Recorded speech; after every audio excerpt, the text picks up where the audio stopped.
Hello students, आज के lecture में हम बात करेंगे trends and physical properties of group 17 elements के पार्ट 2 की। पार्ट 1 में हम लोगों ने टोटल 4 फिजिकल प्रॉपर्टीज को डिस्कस कर लिया था। बचे हुए फिजिकल प्रॉपर्टीज को आज के लेक्चर में डिस्कस करेंगे। तो चलिए फिर स्टार्ट करते हैं हम लोग हमारे लेसन को और बात करते हैं फिफ्थ फिजिकल प्रॉपर्टी की, जो की है इलेक्ट्रॉन गेन एंथैल्पी। तो सबसे पहले मैं आपको ये बता देती हूँ कि इससे पहले कि हम लोग यहाँ पे इलेक्ट्रॉन गेन एंथैल्पी के ट्रेंड को समझें from top to bottom and left to right, उससे पहले हम लोग यहाँ पे इलेक्ट्रॉन गेन एंथैल्पी से रिलेटेड एक इम्पॉर्टेंट पॉइंट को डिस्कस करेंगे। ठीक है, तो सबसे पहले मैं आपको ये बताना चाहती हूँ कि जब भी हम लोग किसी भी एलिमेंट का इलेक्ट्रॉन गेन एंथैल्पी लिखते हैं तो उससे पहले हम लोग नेगेटिव साइन क्यों लगाते हैं, इस नेगेटिव साइन का सेंस क्या है। ठीक है, पहले इस चीज को समझ लेते हैं, देन हम लोग टॉप टू बॉटम और लेफ्ट टू राइट ट्रेंड को समझेंगे। ठीक है, तो पहले मैं आपको इसके बारे में बता देती हूँ। इसका जो आंसर है वो आपका छुपा है इलेक्ट्रॉन गेन एंथैल्पी के डेफिनेशन में। जैसा कि आप लोग जानते हैं इलेक्ट्रॉन गेन एंथैल्पी के बारे में कि जब भी हम लोग किसी भी एटम के गैसेस स्टेट को लेते हैं और वहां पर इलेक्ट्रॉन को ऐड करते हैं, तो इलेक्ट्रॉन को ऐड करने के दौरान जो एनर्जी रिलीज होती है उसी रिलीज एनर्जी को आप लोग क्या बोलते हो, इलेक्ट्रॉन गेन एंथैल्पी, है ना। इतनी बातें आप लोग पहले से जानते हो। अब इसके आगे की बात समझिएगा। क्योंकि इलेक्ट्रॉन गेन एंथैल्पी जो है वो आपको क्या दर्शा रहा है, वो आपको एक ऐसे प्रोसेस को दर्शा रहा है जहां पे एनर्जी रिलीज होती है ना। तो यहाँ पे एनर्जी चूंकि रिलीज हो रही है, तो इस रिलीज्ड एनर्जी को दर्शाने के लिए, ये बताने के लिए कि हम यहाँ पर बात कर रहे हैं यहाँ पे रिलीजिंग एनर्जी की, हम लोग इलेक्ट्रॉन गेन एंथैल्पी की वैल्यू जब भी लिखते हैं उससे पहले नेगेटिव साइन लगाते हैं, है ना। जैसे कोई भी प्रोसेस जो कि एक्सोथर्मिक प्रोसेस होती है, जहां से एनर्जी इवॉल्व होती है या फिर हीट इवॉल्व होता है, उस तरह के प्रोसेस के लिए जब भी एंथैल्पी लिखी जाती है तो उससे पहले क्या लगाया जाता है, नेगेटिव साइन लगाया जाता है। क्योंकि नेगेटिव साइन लगाने का सीधा सीधा सेंस होता है, ये बताना होता है, ये शो करना होता है कि यहाँ से एनर्जी रिलीज हो रही है। ठीक है, तो अब आगे की बात समझिए कि चूंकि यहाँ पे नेगेटिव साइन सिर्फ और सिर्फ रिलीज एनर्जी को दर्शाने के लिए है, तो यहाँ पे आप लोग नेगेटिव साइन को मैथमेटिक्स की तरह मत लीजिएगा कि अगर माइनस के साथ स्मॉल वैल्यू है तो ये बिग वैल्यू मानी जाएगी, ऐसा बिल्कुल नहीं है। ठीक है, यहाँ पे सिर्फ और सिर्फ क्या दर्शाने के लिए है कि एनर्जी रिलीज हो रही है। ठीक है, इतनी बात क्लियर। अब चलिए आगे की बात करते हैं। आगे की बात में हम लोग इलेक्ट्रॉन गेन एंथैल्पी को 2 पॉइंट पे डिस्कस करेंगे। पॉइंट नंबर 1 में हम लोग क्या करेंगे, पॉइंट नंबर 1 में हम लोग पर्टिकुलरली हैलोजन फैमिली में टॉप से बॉटम की तरफ इलेक्ट्रॉन गेन एंथैल्पी के ट्रेंड को और उसके रीजन को समझेंगे। देन पॉइंट बी में हम लोग क्या करेंगे, पॉइंट बी में हम लोग left to right periodic table में इलेक्ट्रॉन गेन एंथैल्पी के ट्रेंड को और उसके रीजन को समझेंगे। ठीक है, तो पहले हम लोग टॉप टू बॉटम डिस्कस करते हैं। देखिए, टॉप टू बॉटम में डिस्कस करने के लिए पहले मैं आपको बता दूं कि फ्लोरीन को हम लोग अभी लास्ट में देखेंगे। पहले फ्रॉम क्लोरीन टू आयोडीन देखते हैं, समझिएगा। क्लोरीन टू आयोडीन क्या होता है, chlorine to iodine in case of halogen family, जब आप टॉप से बॉटम की तरफ मूव करते हो, तो जैसे जैसे आप टॉप से बॉटम की तरफ आ रहे हो फ्रॉम क्लोरीन टू आयोडीन, आप देखोगे कि इलेक्ट्रॉन गेन एंथैल्पी की जो वैल्यू है वो डिक्रीज होती है, घटती है। जैसा कि आप यहाँ पर देख सकते हैं इलेक्ट्रॉन गेन एंथैल्पी क्या हो रही है, टॉप से बॉटम आने पर घट रही है। अब सवाल ये है कि ऐसा क्यों होता है, क्यों क्लोरीन से आयोडीन तक आने पर इलेक्ट्रॉन गेन एंथैल्पी की वैल्यू घट जाती है, इसके पीछे रीजन क्या है। तो इसके पीछे रीजन समझिएगा। रीजन ये है कि जैसे जैसे आप टॉप से बॉटम की तरफ आते हैं वैसे वैसे क्या होता है, इसके एटम का साइज जो है वो इंक्रीज होता है। जब एटम का साइज इंक्रीज होता है तो इफेक्टिव न्यूक्लियर चार्ज जो है वो डिक्रीज होता है, यानी कि इलेक्ट्रॉन अट्रैक्टिंग टेंडेंसी जो है वो डिक्रीज होती है ना। अब जब आप टॉप से बॉटम की तरफ आ रहे हैं, इफेक्टिव न्यूक्लियर चार्ज डिक्रीज हो रहा है, इलेक्ट्रॉन अट्रैक्टिंग टेंडेंसी जो है वो डिक्रीज हो रही है ना। तो इसका मतलब ये है कि अगर हम इन तीनों के इलेक्ट्रॉन अट्रैक्टिंग टेंडेंसी को आपस में कंपेयर करें तो सबसे ज्यादा इलेक्ट्रॉन अट्रैक्ट करने की क्षमता किसमें है, क्लोरीन में है ना। और सबसे कम यहाँ पर किसमें है, सबसे कम आपका यहाँ पर आयोडीन में है। सिंपल सी बात है ना।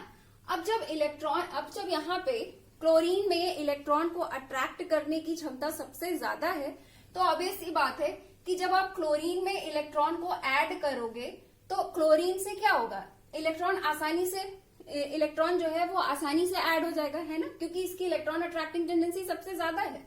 तो यहाँ पे इलेक्ट्रॉन आसानी से ऐड हो जाएगा, और जब भी इलेक्ट्रॉन आसानी से ऐड होता है ना किसी एटम में, तो वहां से एनर्जी जो होती है वो ज्यादा मात्रा में रिलीज होती है, ठीक है, मैक्सिमम अमाउंट में रिलीज होती है।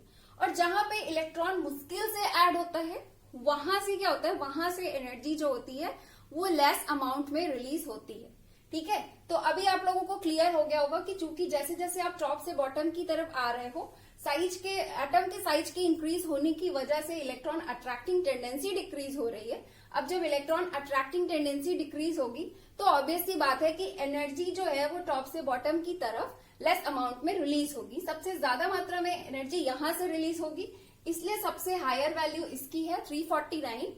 एंड यहाँ पर क्या है, सबसे कम मात्रा में एनर्जी रिलीज होगी, इस वजह से इसकी इलेक्ट्रॉन गेन एंथैल्पी सबसे कम है 296। ओके, अब आगे देखिए, यहाँ पे आप लोग क्लोरीन से ब्रोमीन तो समझ गए हैं कि टॉप टू बॉटम आने पर घट रही। अब हमें बात करनी है फ्लोरीन की, है ना। अब हमें बात करनी है फ्लोरीन की। तो फ्लोरीन का क्या है, फ्लोरीन का जनरली सभी बच्चे यही सोचते हैं कि फ्लोरीन का तो साइज यहाँ पे सबसे छोटा है, तो फ्लोरीन की इलेक्ट्रॉन अट्रैक्टिंग टेंडेंसी सबसे ज्यादा है, सभी को पता है। अगर हम इन चारों को कंपेयर करें तो हम सभी को पता है कि यहाँ पे इफेक्टिव न्यूक्लियर चार्ज सबसे ज्यादा फ्लोरीन का है ना। तो हम लोग यही सोचते हैं कि यहाँ पे फ्लोरीन का इफेक्टिव न्यूक्लियर चार्ज सबसे ज्यादा है, तो ऑब्वियस सी बात है कि फ्लोरीन की इलेक्ट्रॉन गेन एंथैल्पी सबसे ज्यादा होगी। बट ऐसा नहीं है, ऐसा नहीं है। फ्लोरीन की जो इलेक्ट्रॉन गेन एंथैल्पी होती है वो क्लोरीन के कंपेयर में कम होती है। अब आप लोग सोच रहे होंगे कि ऐसा क्यों हो रहा है ना। अब आप लोग सोच रहे होंगे कि ऐसा क्यों हो रहा है, इसका तो इफेक्टिव न्यूक्लियर चार्ज सबसे ज्यादा है, इसमें तो इलेक्ट्रॉन अट्रैक्ट करने की टेंडेंसी सबसे ज्यादा है, फिर इसका क्लोरीन से कम कैसे हो गया, है ना। तो उसके पीछे देखिए रीजन क्या है। रीजन ये है कि क्लोरीन के कंपेयर में फ्लोरीन का जो साइज है वो छोटा होता है, ठीक है। इसके साइज जो है वो इसका स्मॉलर होता है। तो साइज के स्मॉलर होने की वजह से इसमें इलेक्ट्रॉन अट्रैक्टिंग टेंडेंसी तो ज्यादा है, आउटर मोस्ट सेल से न्यूक्लियस तो पास है, लेकिन इसमें साइज के छोटे होने की वजह से इनकमिंग इलेक्ट्रॉन को रखने के लिए जो जगह है वो कम है, इनकमिंग इलेक्ट्रॉन को रखने के लिए स्पेस कम है एज कंपेयर टू क्लोरीन। ऐसा नहीं है कि फ्लोरीन नए इलेक्ट्रॉन को रख ही नहीं सकता या F से F माइनस में कन्वर्ट नहीं हो सकता, ऐसा नहीं है। ये भी इलेक्ट्रॉन गेन एंथैल्पी ठीक ठाक अमाउंट में शो करता है, इसे भी आप F से F माइनस में कन्वर्ट कर सकते हो, यहाँ भी इलेक्ट्रॉन ऐड कर सकते हो। इसके पास अच्छी खासी इलेक्ट्रॉन अट्रैक्टिंग टेंडेंसी है, अच्छा खासा इसका इफेक्टिव न्यूक्लियर चार्ज है। बट पर्टिकुलरली अगर हम लोग क्लोरीन से कंपेयर करें, इसे क्लोरीन के साथ इसे अगर पर्टिकुलरली हम लोग कंपेयर करें, तो क्लोरीन के कंपेयर में इसमें इलेक्ट्रॉन को रखने की टेंडेंसी कम है, क्योंकि यहाँ पे क्लोरीन में क्या है, क्लोरीन में दोनों तरह की बातें अवेलेबल है। एक तो क्लोरीन का साइज जो है वो फ्लोरीन के कंपेयर में बड़ा है, तो वहां पे इनकमिंग इलेक्ट्रॉन को रखने के लिए प्रॉपर स्पेस भी है, और साथ ही साथ अच्छी खासी उसके इफेक्टिव न्यूक्लियर चार्ज भी है। वहां पे दोनों क्राइटेरिया है। बट फ्लोरीन के केस में क्या है, फ्लोरीन का इफेक्टिव न्यूक्लियर चार्ज तो ज्यादा है क्लोरीन के कंपेयर में, बट इनकमिंग इलेक्ट्रॉन को रखने का जो स्पेस है वो क्लोरीन के कंपेयर में कम है। तो इसी वजह से जो फ्लोरीन है, फ्लोरीन की इलेक्ट्रॉन गेन एंथैल्पी जो है वो पर्टिकुलरली क्लोरीन से कम होती है, ठीक है। बाकी ब्रोमीन और आयोडीन से आप कंपेयर करोगे तो आपको ज्यादा ही मिलेगी। आप देख सकते हो ब्रोमीन का 325 है, लेकिन फ्लोरीन का क्या है 333 है, ठीक है। तो आप यहाँ पर देख सकते हो ब्रोमीन एंड आयोडीन के कंपेयर में तो ज्यादा ही है, बट पर्टिकुलरली क्लोरीन के कंपेयर में कम है, ठीक है। तो यहाँ पे आई थिंक अब आप लोगों का electron gain enthalpy from top to bottom clear हो गया होगा। तो ओवरऑल जो हमें ट्रेंड मिल रहा है from top to bottom electron gain enthalpy का इन केस ऑफ ग्रुप 17, वो क्या मिल रहा है, ये वाला ऑर्डर मिल रहा है कि फ्लोरीन के कंपेयर में क्लोरीन का ज्यादा है, बट अगर आप क्लोरीन से आयोडीन तक आओगे तो सबसे ज्यादा क्लोरीन का है, उससे कम ब्रोमीन का है, सबसे कम आयोडीन का है, ठीक है। तो ये वाला ऑर्डर है, यहाँ पे फेयर लिखा है, शायद वहां पे दिख नहीं रहा होगा, चमक रहा है, तो यहाँ से आप लोग इसको नोट कर लेंगे, ठीक है। तो ये वाला क्लियर हो गया। अब आ जाते हैं हम लोग लेफ्ट से राइट की तरफ, ठीक है। एक चीज और समझिएगा, यहाँ पे जब मैं वैल्यू बोल रही हूँ तो नेगेटिव मैंने नहीं बोला है, नेगेटिव अंडरस्टूड है कि हम लोग इलेक्ट्रॉन गेन एंथैल्पी की बात कर रहे हैं, तो ऑब्वियस सी बात है कि वैल्यू नेगेटिव में ही होगी, ठीक है, तो वो आपका अंडरस्टूड है, मैं शुरू में ही बता चुकी हूँ। चलिए अब आ जाते हैं लेफ्ट से राइट की तरफ। तो लेफ्ट से राइट की तरफ जैसा कि मैं यहाँ पे चलिए एक रफली ऐसे पीरियोडिक टेबल ड्रॉ कर ले रही हूँ, समझिएगा। यहाँ पे आपका S ब्लॉक है, यहाँ पे D ब्लॉक है, यहाँ पे P ब्लॉक है, ठीक है। तो किसी भी पीरियड में, चाहे आप किसी भी पीरियड में फर्स्ट टू आपका फ्रॉम 1 to 7 किसी भी पीरियड में होता क्या है कि जब आप लेफ्ट से राइट की तरफ जाओगे, लेफ्ट से राइट की तरफ जाओगे और वहां पर आप चेक करोगे इलेक्ट्रॉन गेन एंथैल्पी, तो सबसे ज्यादा इलेक्ट्रॉन गेन एंथैल्पी आपके हैलोजेंस की होती है, ये ग्रुप 17 के एलिमेंट्स की होती है, ठीक है। सबसे ज्यादा इलेक्ट्रॉन गेन एंथैल्पी किसकी होती है? ग्रुप 17 के एलिमेंट्स की होती है किसी भी पीरियड में। जैसे आप यहाँ से लेफ्ट से राइट की तरफ जा रहे हो, तो लेफ्ट से राइट की तरफ जाओगे तो सभी हैलोजन की क्या होती है? इलेक्ट्रॉन गेन एंथैल्पी अपने पीरियड में सबसे ज्यादा होती है। अब सवाल ये है कि ऐसा क्यों होता है, क्यों हैलोजेंस की इलेक्ट्रॉन गेन एंथैल्पी सबसे ज्यादा होती है? इसके पीछे कोई रीजन होगा? तो हाँ, तो इसका रीजन ये है कि एक तो देखिए, आप लेफ्ट से राइट की तरफ जाते हो तो एटम का साइज जो है वो डिक्रीज होता है, साइज घटता है। अब जब साइज घटेगा तो क्या होगा? इफेक्टिव न्यूक्लियर चार्ज बढ़ेगा। इफेक्टिव न्यूक्लियर चार्ज बढ़ेगा तो इलेक्ट्रॉन अट्रैक्ट करने की टेंडेंसी भी बढ़ेगी, और जब इलेक्ट्रॉन को अट्रैक्ट करने की टेंडेंसी बढ़ेगी तो क्या होगा? इलेक्ट्रॉन गेन एंथैल्पी भी बढ़ेगी, है ना। जस्ट मैंने अभी आपको बताया कि जिसमें इलेक्ट्रॉन को अट्रैक्ट करने की टेंडेंसी ज्यादा होती है वो इलेक्ट्रॉन को इजिली गेन कर लेता है, इलेक्ट्रॉन को इजिली ऐड कर लेता है ना। उसमें इलेक्ट्रॉन इजिली ऐड हो जाता है और एनर्जी ज्यादा मात्रा में रिलीज होती है। जब एनर्जी ज्यादा मात्रा में रिलीज होगी तो इलेक्ट्रॉन गेन एंथैल्पी की वैल्यू भी ज्यादा होगी, है ना। ये इतनी बात मैं आपको बता ही चुकी हूँ। तो एक तो रीजन ये हो गया कि साइज स्मॉलर होने की वजह से इफेक्टिव न्यूक्लियर चार्ज का ज्यादा होना और इलेक्ट्रॉन को अट्रैक्ट करने की टेंडेंसी का ज्यादा होना, एक तो रीजन ये है। अब अगर आप और डीप में जानना चाहते हो तो एक रीजन और भी है, वो भी मैं आपको बता देती हूँ, देखिएगा।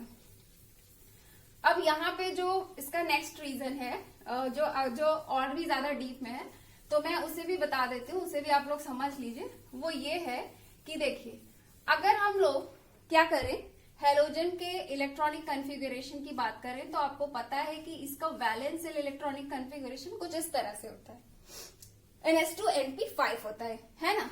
अब देखिएगा यहाँ पे क्या है, यहाँ पे NS2NP5 है, लास्ट में इलेक्ट्रॉन की फिलिंग कुछ इस तरह से इस पे रहती है, इसके वैलेंस सेल में इलेक्ट्रॉनिक कॉन्फ़िगरेशन कुछ इस तरह से रहता है, इलेक्ट्रॉन की फिलिंग कुछ इस तरह से रहती है। अगर आपका हैलोजन क्या करे, किसी तरह से एक इलेक्ट्रॉन को गेन कर ले, तो ये क्या होगा? NP5 से कन्वर्ट हो जाएगा NP6 में, यहाँ पे ये फुलफिल्ड इलेक्ट्रॉनिक कॉन्फ़िगरेशन में कन्वर्ट हो जाएगा, है ना। तो एक रीजन ये भी है कि ये NP5 से NP6 होना चाहता है, ये फुलफिल्ड इलेक्ट्रॉनिक कॉन्फ़िगरेशन को गेन करना चाहता है, स्टेबल इलेक्ट्रॉनिक कॉन्फ़िगरेशन को गेन करना चाहता है। उसी की वजह से एक स्टेबल इलेक्ट्रॉनिक कॉन्फ़िगरेशन को पाने की वजह से भी ये क्या करता है, इलेक्ट्रॉन की प्रति एक ग्रेट अफिनिटी शो करता है, इलेक्ट्रॉन को इजिली अपनी तरफ अट्रैक्ट करता है, ठीक है। तो एक रीजन ये भी है इसके इलेक्ट्रॉन गेन एंथैल्पी का सबसे ज्यादा होने के पीछे। ओके, तो यहाँ पे हमारा इलेक्ट्रॉन गेन एंथैल्पी जो है, इसका दोनों पॉइंट कंप्लीट हो गया है। अब आ जाते हैं हम लोग इलेक्ट्रोनेगेटिविटी में। तो इलेक्ट्रोनेगेटिविटी को भी हम लोग पहले टॉप से बॉटम की तरफ कंपेयर करेंगे, फिर उसके बाद लेफ्ट से राइट की तरफ कंपेयर करेंगे। तो अब समझिएगा, पहले टॉप टू बॉटम देख लेते हैं। टॉप टू बॉटम ये है कि जैसे जैसे हम लोग क्या करते हैं, from fluorine to iodine top से बॉटम की तरफ आते हैं, तो जैसे जैसे हम लोग टॉप से बॉटम की तरफ आते हैं, जो आपकी इलेक्ट्रोनेगेटिविटी है वो क्या होती है? घटती है। अब सवाल ये है कि ऐसा क्यों होता है, तो इसका रीजन आप लोग जानते हो। यहाँ पे इतना लंबा डिस्कशन हुआ है, उसके बाद आप लोग रीजन समझ गए होंगे कि जैसे जैसे हम लोग टॉप से बॉटम की तरफ आते हैं, वैसे वैसे चूंकि साइज इंक्रीज हो रहा है। अब जब साइज इंक्रीज होगा तो इफेक्टिव न्यूक्लियर चार्ज जो है वो डिक्रीज होगा। इफेक्टिव न्यूक्लियर चार्ज डिक्रीज होगा तो इलेक्ट्रॉन अट्रैक्टिंग टेंडेंसी डिक्रीज होगी, है ना, यानी कि इलेक्ट्रॉन अट्रैक्टिंग टेंडेंसी डिक्रीज होगी। अब जब इलेक्ट्रॉन अट्रैक्टिंग टेंडेंसी डिक्रीज हो रही है तो इलेक्ट्रोनेगेटिविटी भी क्या होगी? डिक्रीज ही होगी, है ना। तो एक तो ये वाला आपका क्लियर हो गया कि टॉप टू बॉटम क्यों डिक्रीज होता है, ठीक है। अब आ जाते हैं इसमें फ्रॉम लेफ्ट टू राइट, यानी कि जैसा कि मैंने अभी यहाँ पे आपको पेरियोडिक टेबल बना के बताया था, यहाँ पे मैं आपको बता ही चुकी हूँ कि यहाँ एस ब्लॉक होता है, यहाँ डी ब्लॉक, यहाँ पी ब्लॉक। तो अब आप क्या करिए, किसी भी पीरियड में जब आप लेफ्ट से राइट की तरफ जाएंगे और वहां पर इलेक्ट्रोनेगेटिविटी चेक करेंगे तो आपको पता चलेगा कि सबसे ज्यादा इलेक्ट्रोनेगेटिविटी जो होती है वो हैलोजन की होती है। रीजन सेम है कि एक तो क्या है कि आपका लेफ्ट से राइट की तरफ जाने पर साइज डिक्रीज हो रहा है, जिसकी वजह से इफेक्टिव न्यूक्लियर चार्ज यानी कि इलेक्ट्रॉन अट्रैक्टिंग टेंडेंसी जो है वो इंक्रीज हो रही है, इस वजह से इलेक्ट्रोनेगेटिविटी इंक्रीज होती है। एक रीजन आपका ये है। एंड दूसरा रीजन ये वाला है कि ये क्या करना चाहता है, ये स्टेबल इलेक्ट्रॉनिक कॉन्फ़िगरेशन गेन करना चाहता है, np6 होना चाहता है, इस वजह से भी ये इलेक्ट्रॉन को अपनी तरफ ज्यादा से ज्यादा खींचता है, इलेक्ट्रॉन के प्रति एक ग्रेट अफिनिटी शो करता है। यही रीजन है कि जो आपके हैलोजेंस होते हैं इनकी इलेक्ट्रोनेगेटिविटी जो होती है वो किसी भी पीरियड में सबसे ज्यादा होती है। ठीक है, तो हमारा ये वाला जो फिजिकल प्रॉपर्टी है ये भी कंप्लीट हो गया है। अब हम लोग बात करते हैं नेक्स्ट फिजिकल प्रॉपर्टी की। नेक्स्ट प्रॉपर्टी है कलर प्रॉपर्टी।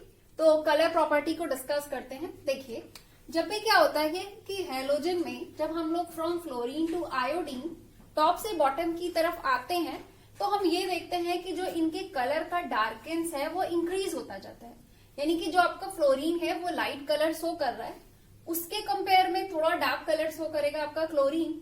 और जैसे आप और बॉटम की तरफ आओगे, फाइनली आप आयोडीन पे पहुंचोगे तो आप देखोगे कि वो और डार्क कलर शो करेगा, वायलेट कलर शो करेगा। ठीक है, तो ये तो कलर की बात हो गई कि टॉप से बॉटम आने पर कलर जो है वो डार्क होता जा रहा है। अब सवाल ये है कि ऐसा क्यों होता है, इसके पीछे रीजन क्या है ना। तो इसके रीजन को समझने के लिए हमें डिस्कस करना होगा एमओटी। थोड़ा सा हम एमओटी डिस्कस करेंगे। एमओटी में ही छुपा है इसके कलर के डार्क होने का रीजन। ठीक है, तो सबसे पहले मैं आपको बता दूं कि आप लोगों ने क्लास 11th में एमओटी यानी कि मॉलिक्यूलर ऑर्बिटल थ्योरी पढ़ी हुई है और आपको पता है कि मॉलिक्यूलर ऑर्बिटल थ्योरी के अकॉर्डिंग हम लोग कैसे मॉलिक्यूल का इलेक्ट्रॉनिक कॉन्फ़िगरेशन लिखते हैं। ठीक है, तो यहाँ पे हम लोग क्या कर रहे हैं, फ्लोरीन का इलेक्ट्रॉनिक कॉन्फ़िगरेशन लिख रहे हैं। फ्लोरीन मॉलिक्यूल का इलेक्ट्रॉनिक कॉन्फ़िगरेशन लिख रहे हैं अकॉर्डिंग टू एमओटी, जो कि आपको पता है क्या होगा। यहाँ पे 18 इलेक्ट्रॉन होता है, तो 18 इलेक्ट्रॉन की फिलिंग कुछ इस तरह से होती है। Sigma 1s2, sigma star 1s2, sigma 2s2, sigma star 2s2, sigma 2px2। फिर पाई में पाई बॉन्डिंग में आपके 4 इलेक्ट्रॉन्स होते हैं, फिर 4 इलेक्ट्रॉन्स आपके पाई एंटी बॉन्डिंग में होते हैं, और आपका ये जो सिग्मा एंटी बॉन्डिंग है यानी कि सिग्मा स्टार ऑर्बिटल है ये आपका वैकेंट होता है। ठीक है, तो ये तो आप पढ़ ही चुके हो। अब इसके आगे की हम लोग बात करते हैं। देखिए, फ्लोरीन है, फ्लोरीन के मॉलिक्यूल का आपने इलेक्ट्रॉनिक कॉन्फ़िगरेशन लिख लिया। अब आ जाते हैं हम लोग इसके होमो और ल्यूमो में। ठीक है, होमो ल्यूमो में आ जाते हैं। होमो का मतलब होता है highest occupied molecular orbital. Highest occupied molecular orbital का मतलब होता है कि ऐसा ऑर्बिटल, मतलब कि सबसे हाई एनर्जी वाला ऐसा ऑर्बिटल जिसमें कि इलेक्ट्रॉन मौजूद हो।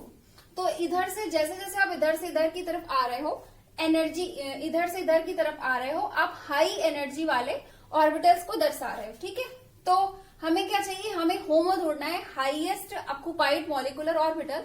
सबसे हाई एनर्जी वाला ऐसे ऑर्बिटल हमें चाहिए जिसमें कि इलेक्ट्रॉन मौजूद हो। तो वैसे तो सबसे हाई एनर्जी इसकी है, लेकिन इसमें इलेक्ट्रॉन मौजूद नहीं है। इलेक्ट्रॉन मौजूद जिसमें हो, हाईएस्ट ऑक्युपाइड मॉलिक्यूलर ऑर्बिटल। ठीक है, तो हाईएस्ट ऑक्युपाइड मॉलिक्यूलर ऑर्बिटल आपका कौन सा हो गया, ये वाला हो गया, पाई स्टार वाला हो गया। ठीक है, पाई स्टार, पाई स्टार इसका होमो हो गया। ठीक है, देखिए यहाँ पे मैंने Y pi star 2p Y pi star 2p Z लिखा है, तो इस पे कोई परेशान होने की बात नहीं है। हो सकता है कहीं पर आपको वाई नीचे दिख जाए, जेड ऊपर दिख जाए, तो वाई जेड से नहीं परेशान होइएगा। मेनली यहाँ पे आपको ये देखना है कि ये पाई स्टार है, पाई स्टार 2p, पाई स्टार 2p आपके लिए मैटर करता है यहाँ पे। ठीक है, वाई जेड के लिए नहीं परेशान होइएगा। तो इस चीज को समझिएगा कि इसमें हाईएस्ट ऑक्युपाइड मॉलिक्यूलर ऑर्बिटल है आपका पाई स्टार 2p। ठीक है, अब उसके बाद हम लोग ढूंढ लेते हैं। तो मैंने यहाँ पे मेंशन कर दिया है पाई स्टार 2p कि हमारा फ्लोरीन में होमो जो है वो आपका क्या है, पाई स्टार 2p। इस कॉन्सेप्ट को समझिएगा, इसको समझने पर ही आप कलर प्रॉपर्टी को एक्सप्लेन कर पाएंगे, तो इसको अच्छे से समझिएगा। होमो हो गया। अब आ जाते हैं ल्यूमो में। अब हमें ढूंढना है इसमें ल्यूमो। ल्यूमो का मतलब होता है लोवेस्ट अनऑक्युपाइड मॉलिक्यूलर ऑर्बिटल। ठीक है, लोवेस्ट अनऑक्युपाइड मॉलिक्यूलर ऑर्बिटल। यहाँ पे आपको क्या ढूंढना है, सबसे कम एनर्जी वाला अनऑक्युपाइड मॉलिक्यूलर ऑर्बिटल। अनऑक्युपाइड का मतलब होता है कि जिसमें इलेक्ट्रॉन मौजूद ना हो। तो वैसे तो सभी ऑक्यूपाइड है, सभी में इलेक्ट्रॉन मौजूद है। तो अभी आपको सभी में इलेक्ट्रॉन मौजूद है तो बाकी सब तो ऑक्यूपाइड मॉलिक्यूलर ऑर्बिटल है। तो अब अगर अनऑक्यूपाइड मॉलिक्यूलर ऑर्बिटल आपका एक ही बच रहा है, ये वाला, ठीक है। तो इस केस में तो एक ही है, तो यहाँ पे इसी को मेंशन करना पड़ेगा हमें। तो यहाँ पे हमने अनऑक्यूपाइड मॉलिक्यूलर ऑर्बिटल आपका ये हो गया सिग्मा स्टार 2p, ठीक है। यहाँ पे देखिए एक्स वाई जेड को मैं यहाँ पे आपका मैटर नहीं कर रहा है, मेनली आपको क्या देखना है कि पाई बॉन्डिंग है कि पाई एंटी बॉन्डिंग है कि सिग्मा बॉन्डिंग है या सिग्मा एंटी बॉन्डिंग है, ठीक है। मेनली आपको ये देखना है।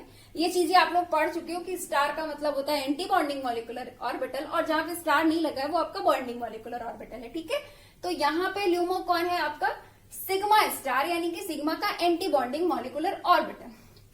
अब समझिएगा, यहाँ पे आपने फ्लोरीन का होमोल्यूमो बना लिया है। अब फ्लोरीन की ही मदद से हम लोग बाकी का भी होमोल्यूमो बना लेते हैं, जैसे क्लोरीन, ब्रोमीन और आयोडीन का बना लेते हैं। अब समझिएगा, फ्लोरीन में आपको पता है कि टोटल क्या होते हैं, 2 सेल्स होते हैं, है ना। तो टोटल 2 सेल्स होते हैं। आप फ्लोरीन का जनरली फ्लोरीन एटम का अगर आप इलेक्ट्रॉनिक कन्फिगरेशन लिखे तो आपको पता है 1:2:2p5 होता है ना। 2p5 तक जाता है, यानी कि टोटल कितने सेल्स होते हैं, इसमें 2 सेल्स होते हैं, है ना।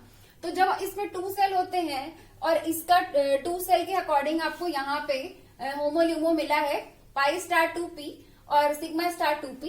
तो इसी तरह से हम लोग चाहें तो क्लोरीन, ब्रोमीन और आयोडीन का भी लिख सकते हैं। अगर हम लोग यहाँ पे क्लोरीन का लिखना चाहें तो हमें क्या करना होगा, हमें कुछ नहीं करना है, बस हमें पता है कि इसमें 2 सेल्स हैं, इसमें 3 सेल्स है, इसमें 4 सेल है, इसमें 5 सेल है। तो हम लोग जब क्लोरीन का लिखेंगे तो 2 की जगह 3 कर देंगे, ब्रोमीन का लिखेंगे तो 2 की जगह 4 कर देंगे, और आयोडीन का लिखेंगे तो 2 की जगह 5 कर देंगे, ठीक है। तो यहाँ पे मैंने सबका होमोल्यूमो बना लिया। देखिए फ्लोरीन का यहाँ पे मैंने होमोल्यूमो बना लिया 2p करके। यहाँ पे देखिए क्लोरीन का 3p हो जाएगा, और ब्रोमीन का 4 हो जाएगा, और आयोडीन का 5 हो जाएगा, ठीक है। सबका मैंने यहाँ पे होमोल्यूमो बना लिया है। अब समझिएगा, मेन जो आपका कलर प्रॉपर्टी का एक्सप्लेनेशन है वो मेनली होमोल्यूमो पर ही डिपेंड है। तो अब इस चीज को समझिएगा, ठीक है। होमोल्यूमो बना लिया हमने। अब इसके आगे का कॉन्सेप्ट समझिएगा। होता क्या है कि जैसे जैसे आप टॉप से बॉटम की तरफ आते हो, फ्रॉम फ्लोरीन टू आयोडीन, तो जैसे जैसे आप टॉप से बॉटम की तरफ आते हो एटम का साइज जो है वो इंक्रीज होता जाता है। इतनी बात आपको पता है, ठीक है।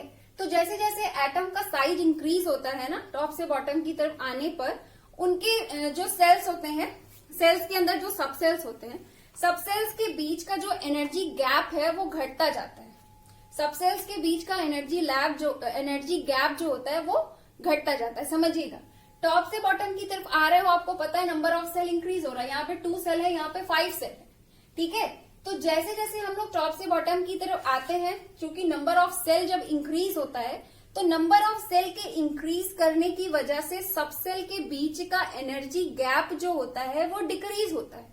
अब जब सब सेल के बीच का एनर्जी गैप टॉप से बॉटम आने की तरफ डिक्रीज होगा तो होमोल्यूमो के बीच का एनर्जी गैप भी क्या होगा, डिक्रीज हो जाएगा कि नहीं होगा, आराम से हो जाएगा। क्योंकि होमोल्यूमो क्या है, होमोल्यूमो आपका सब सेल ही तो है। जो आप ये सब बना रहे हो ये सब क्या है, सब सेल ही तो है ना। तो अब देखिए, अब जैसे कि मैंने आपको बताया कि टॉप से बॉटम की तरफ आने पर सब सेल के बीच का एनर्जी गैप घट जाता है, तो उस चीज को मैंने यहाँ पर बना भी दिया है कि फ्लोरीन के बीच हमने यहाँ होमोल्यूमो के बीच ज्यादा गैप दिखाया है, उससे कम एनर्जी गैप क्लोरीन में होगा, ब्रोमीन में उससे भी कम होगा, और आयोडीन में सबसे कम होगा। रीजन आपको पता चल गया, बिकॉज आप टॉप से बॉटम की तरफ आ रहे हो, साइज इंक्रीज हो रहा है, नंबर ऑफ सेल्स इंक्रीज हो रहे हैं। जब नंबर ऑफ सेल्स इंक्रीज होते हैं तो सब सेल्स के बीच का एनर्जी गैप घटता है, यानी कि होमोल्यूमो के बीच का एनर्जी गैप घटता है। इतना क्लियर। अब इसके आगे समझिए, ये तो होमोल्यूमो के बीच का एनर्जी गैप घट गया। अब इसके आगे की बात समझिए क्या है।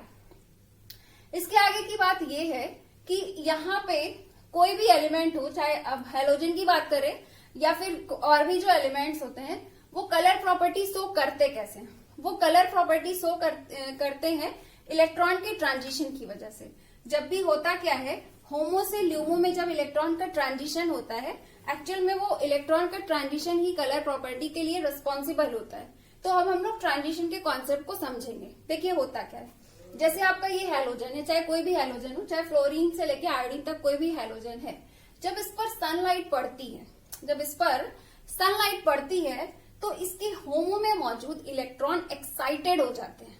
अब ऑब्वियस सी बात है, कोई चीज एनर्जी रिलीज करे, एनर्जी को एब्सॉर्ब करेगा। इलेक्ट्रॉन, अब देखिए समझिएगा, सनलाइट पड़ रही है, तो सनलाइट जब पड़ रही है तो होमो में क्या मौजूद है, इलेक्ट्रॉन मौजूद है। अब जब इस पे लाइट पड़ रही है, ये एनर्जी एब्सॉर्ब कर रहा है, तो क्या होगा, ये एक्साइटेड हो जाएगा ना, इसकी एनर्जी अचानक से इंक्रीज हो जाएगी, तो इलेक्ट्रॉन क्या हो जाएगा, एक्साइटेड हो जाएगा। तो इलेक्ट्रॉन एक्साइटेड होके होमो से ल्यूमो में होमो से ल्यूमो में ट्रांजिट कर जाता है। ठीक है, होमो से ल्यूमो में इलेक्ट्रॉन ट्रांजिट कर जाता है। जब होमो से ल्यूमो में इलेक्ट्रॉन ट्रांजिट करता है तो ये ट्रांजिशन ही जो होता है, क्या होता है, कलर प्रॉपर्टी के लिए रिस्पॉन्सिबल होता है। कैसे होता है इस चीज को हमें समझना है। समझिएगा, जब भी कोई एलिमेंट हाई एनर्जी कलर वाले लाइट को एब्सॉर्ब करती है। देखिए, जो आपका सूर्य का प्रकाश होता है, सनलाइट जो होता है, सनलाइट में बहुत सारे रीजन्स होते हैं, है ना। अगर आप लोग इलेक्ट्रोमैग्नेटिक स्पेक्ट्रम को देखें तो उसमें बहुत सारे रीजन्स होते हैं ना। यूवी रीजन होता है, आईआर रीजन होता है, विजिबल रीजन होता है, एक्सरेज होती है, बहुत सारे रीजन होते हैं।